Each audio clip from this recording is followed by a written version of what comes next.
तो कैसे एक संत की, एक शिष्य की उसके गुरु ने जान बचा ली, उसकी मौत की रक्षा की, उसकी मौत बार पे बार भेष बदल के उसके ऊपर प्रहार करने की, उसके प्राण हर ले, मगर गुरु ने उसकी कैसे रक्षा की। मगर शिष्य की बात कहें, शिष्य अपने गुरु की सेवा में इतना लीन रहा कि उसे एहसास भी नहीं हुआ कि मौत आई, और छू भी नहीं पाई और चली गई। तो जो लोग गुरु को शरीर समझते हैं, जो लोग गुरु को सिर्फ गुरु समझते हैं, वो वीडियो जरूर देखें। और एक बात और, जिनको अपने गुरु से प्यार है, जो गुरु को मानते हैं, गुरु से प्यार करते हैं, वो जरूर ये वीडियो देखेंगे, ये मेरा विश्वास है। क्योंकि ये गुरु की महिमा का वर्णन है, बहुत ही अच्छा, कि गुरु को शरीर नहीं, गुरु अंतर है। बिना बताए शिष्य ने अपने गुरु को कुछ भी नहीं बताया कि हम पे ये आपत्ति आने वाली है, हमें आज रात को मौत आ जाएगी मेरी, हमें ऐसा श्राप मिला है। और श्राप भी उस इंसान ने दिया जिसकी कोई भी बात झूठी नहीं हुई है। तो शिष्य ने कुछ नहीं बताया, चुपचाप चला गया। मगर गुरु ने अपने दिव्य चक्षु से, अपने शक्तियों से, दिव्य शक्तियों से उसकी सारी बातों को भाप लिया। तो किस तरह से अपने शिष्यों को आदेश दिया, उसके लिए उसको क्या करना।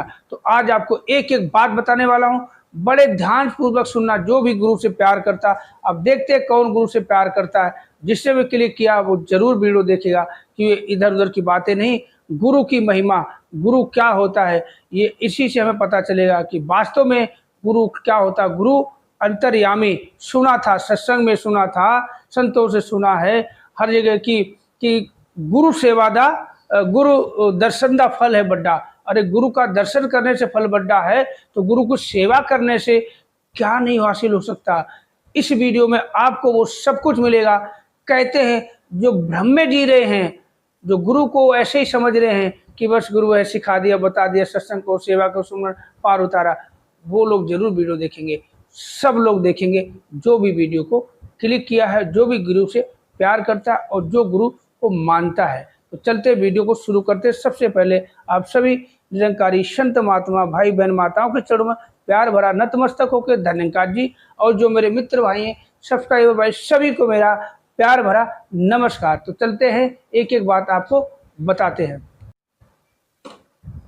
तो मैं आपको एक एक बात बताता हूँ, दिल थाम के सुनना, एक एक शब्द सुनने लायक है, कि गुरु का वर्णन करने जा रहा हूँ, गुरु क्या होता है। आप सभी को जो भी वीडियो देखेगा, सभी के सभी हक्के बक्के रह जाएंगे। कहते वास्तव में कि गुरु का, कहते दर्शन करने से इतना कुछ मिलता है। तो सेवा, जो गुरु की सेवा करने से, गुरु को कहना नहीं पड़ता।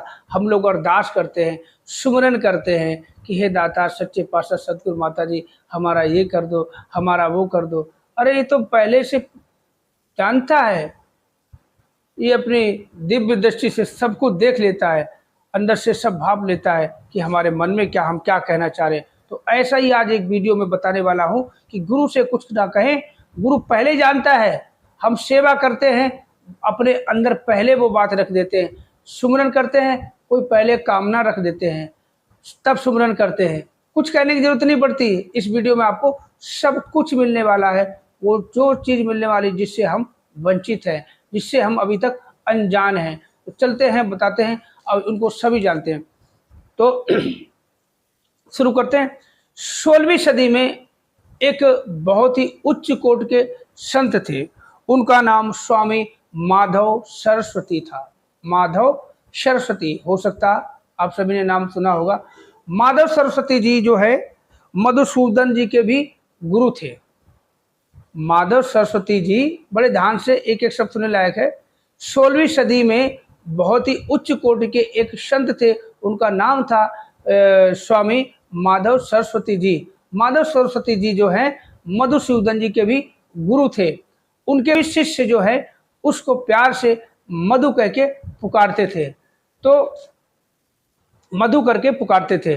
तो ऐसे गुरुकुल का जो आश्रम कुटिया का जो नियम के अनुसार, एक दिन आश्रम के सभी शिष्यों को भिक्षा मांगने का आदेश, गुरु की तरफ से आदेश आया। तो मधुसूदन को भी आदेश हुआ कि आपको आज भिक्षा मांगनी है। तो मधुसूदन जी जो है पड़ोस के गांव में जाते हैं और भिक्षा मांगने लगे। बहुत ध्यान से सुनना, देखो अभी शुरुआत करी, बहुत आपको पता चलेगा कि गुरु क्या होता है। तो भिक्षा मांगी, और वो जो गायकी थी उनकी, मधुसूदन जो गाना गाया करते थे, गुनगुनाते थे, बहुत ही अच्छा सुरीला गाते थे, बहुत ही अच्छा सुरीला गाया करते थे। इससे गांव वाले बहुत ही प्रभावित हुए, गांव वाले बहुत ही प्रभावित हुए, बहुत ही खुश हो गए, प्रसन्न हो गए, और मधु को बहुत ही सारा भिक्षा में, किसी ने आटा दिया, किसी ने दाल दिया, किसी ने तेल दिया, किसी ने पैसे दिए, किसी ने वस्त्र दिए, बहुत कुछ भिक्षा में इतना कुछ मिला मधु को, मधुमंगल को। उन्होंने पोटली बनाई, बड़े ध्यान से सुनना, पोटली बनाई और अपनी कुटिया के लिए, आश्रम के लिए, गुरुकुल के लिए रवाना हो गए। उस गांव में एक बहुत ही बड़ा तांत्रिक, बहुत बड़ा तांत्रिक, उसके पास ना जाने कितनी आसुरी शक्तियां थी। वो जिसको जो बोल दे या किसी को कुछ कर दे, अगर मारना चाहे तो यूं मार देता था। तो उसका नाम था भद्रा। जो उस गांव में एक बहुत बड़ा तांत्रिक था, उसका नाम था भद्रा। और जब ये मधुमंगल जी अपनी भिक्षा की पोटली, जो वस्त्र वगैरह, पैसे वगैरह, सिक्के जो भी थे, पोटली बना के कंधे पर लेके अपनी कुटिया के लिए, आश्रम के लिए चलने लगे, तो उसी गांव में तांत्रिक भद्रा जो था, उनको मिला, मधु जी को रास्ते में मिला, और उनको रोक के बोला कि आज जो तूने भिक्षावृत्ति की है, जो भी तूने भिक्षा में मांगा है, जो भी तेरी पोटली में है, इसका आधा हिस्सा मुझे दे दे। तो मधुमंगल जी ने मना कर दिया, बोला नहीं, मैं आपको इसमें से कुछ भी नहीं दे सकता, ये मेरे गुरु का आदेश है, ये गुरु का हुक्म है, मैं गुरु की आज्ञा के बिना मैं आपको इसमें तिनका भी नहीं दूंगा। बोला अगर नहीं देगा तो बहुत मैं क्रोधित हो गया, क्रोधित होकर बोलने लगा, दे दे बालक, नहीं तो अफसोस करेगा, मैं तुझे भस्म कर दूंगा, मैं तुझे ये कर दूंगा, मैं तुझे वो कर दूंगा, मैं इंसान से ये बना दूंगा। मगर वो घबराया नहीं, बोला माफ करना मुझे, मैं अपनी गुरुदेव की आज्ञा के बिना आपको इसमें से कुछ भी नहीं दे सकता। वो और आग बबूला हो गया भद्रा, क्रोधित हो गया, और क्रोधित होके, बहुत ध्यान से सुनना, क्रोधित होके उस मधुमंगल को श्राप दे दिया, श्राप दे दिया कि आज रात को तीसरे पहर में तेरी मृत्यु हो जाएगी। बहुत ध्यान से सुनना, जिसने वीडियो देखा है, क्लिक किया, आज रात तीसरे पहर में तेरी मृत्यु हो जाएगी। अब मधुमंगल को पता था कि ये तो बहुत बड़ा तांत्रिक है, ये तो कुछ भी कर सकता है, इसके पास बहुत ही आसुरी शक्तियां हैं, ना जाने कितनी आसुरी शक्ति हैं, ये कुछ भी कर सकता है, इससे मुझे श्राप दिया तो आज रात को मेरी मौत तो हो जानी है। वो थोड़ा सा भयभीत हुआ और चुपचाप अपने आश्रम को चला गया। आश्रम को चुपचाप गया, सारा सामान गुरुदेव के चरणों में समर्पित कर दिया। समर्पित कर दिया तो चुपचाप बिना गुरु को बताए हुए, देखो बड़े ध्यान से सुनना कि गुरु क्या होता है, गुरु क्या होता है। बिना गुरु को बताए चुपचाप सामान गुरु के चरणों में अर्पित कर दिया और अपने कमरे में, कुटिया में चला गया। जब चला गया तो गुरुदेव ने क्या किया, बहुत ध्यान से सुनने वाली बात है। तो गुरुदेव ने सारे शिष्यों को बुलाया, मधुमंगल को छोड़ के सारे शिष्यों को बुलाया, तो सारे शिष्यों को आदेश दिया, सारे शिष्यों को बुलाकर आदेश दिया कि आज रात को मधुमंगल की सेवा लगानी है, मेरे पांव दबाने, सारी रात पैर दबाने हैं, और पंखा डुलाना है, पंखा झेलना होगा, सारी रात पंखा करना है, चाहे कोई भी आए, कुछ भी हो जाए, मेरे चरण दबाने हैं, उसको यहाँ से हटना नहीं है, सारी रात मेरी सेवा में उसको लगा दो, सुबह तक मेरी सेवा करेगा, सारी रात मुझे सेवा करनी, चाहे कुछ भी हो जाए, कोई भी आए कोई भी बुलाए, मेरी सेवा में उसे लीन रहना है, बिल्कुल हटना नहीं है। जब तक मैं नहीं बोलूँगा उसको मेरे पैर दबाते रहना है और पंखा झेलते रहना है। तो मधुसूदन को कुछ शिष्यों ने जाके बताया कि मधु, आज की रात गुरुदेव ने आपकी सेवा लगाई है, पैर दबाने सारी रात, सुबह तक आपको पैर दबाने हैं, सोना नहीं है और पंखा झेलना है। कुछ भी हो जाए तुम्हें गुरुदेव के पैर दबाते रहना, कोई भी आए कोई भी बुलाए, कुछ भी हो जाए तुम्हें छोड़ के नहीं जाना है बिना गुरु की आज्ञा। तो होता ये है, बहुत ध्यान से सुनना, होता ये है कि अब मधुमंगल जी गए तो अपने गुरु के पैर दबाना शुरू कर दिया। इधर भद्रा को गुस्सा आया, तो भद्रा ने एक आसुरी शक्ति को अपने पास बुलाया और बोला कि इस कुटिया में जाओ, स्वामी माधव सरस्वती कुटिया में जाओ और मधुमंगल नाम का जो शिष्य है उनका, उसके प्राण हर के ले आओ, उसके प्राण मेरे पास ले आओ। तो आसुरी शक्ति उसकी कुटिया के बाहर जाती है। कुटिया का दरवाजा जैसे ही खोलती है आसुरी शक्ति, तो देखता है कि मधुमंगल जी अपने गुरु के पैर दबा रहे होते हैं और पंखा भी डुला रहे होते हैं। तो वो आसुरी शक्ति देखता है कि मधुमंगल के चारों तरफ एक बहुत ही दिव्य शक्ति का घेरवाव, एक ढाल, एक कवच सा उसको दिखाई दिया। उसने अपनी सारी शक्तियां लगा दी, जितनी भी शक्तियां लगाई सबकी सब फैल हो गई, मगर उस मधुमंगल पे एक भी बार नहीं पहुंचा वहां तक। वो बार पे बार चाल पे चाल चलता रहा, मगर मधुमंगल को कुछ पता तक नहीं चला, टस से मस भी नहीं हुआ कि कोई मेरे पे प्रहार कर रहा है, मेरे प्राण हरने की कोशिश कर रहा है। उसे पता भी नहीं हुआ क्या हुआ क्या नहीं।